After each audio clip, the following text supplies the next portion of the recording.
Dan vat hy daai klei en hy vat dit en hy sit dit saggies op die wiel neer. Nee, as jy ooit in 'n pottebakkershuis as hy vat daai klein, slat hy vir hom daarop neer. Hoekom? Want hy moet vas wees in die middel.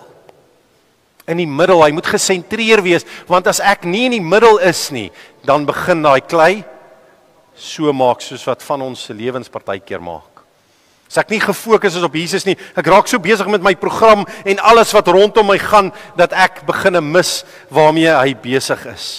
Ek moet gesentreer wees. Jesus praat daarvan wanneer hy met die disippels praat. Ek lees vir jou 'n nuwe lewende vertaling, Matteus 6 vers 33. Hou jou vinger daar by Jeremia, ons kom terug.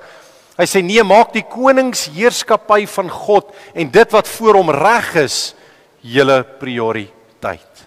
Ander vertaling sê allereers fokus op die koninkryk van God.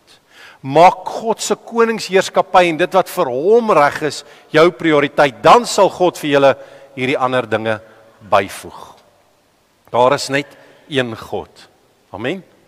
Net een God, is dieselfde van Genesis 1 tot aan die einde van Openbaring 22. Een God, daar's een plan dat hierdie lewe die proses is waar ons hom leer ken, hom kan kies en hy van ons anderste kan maak.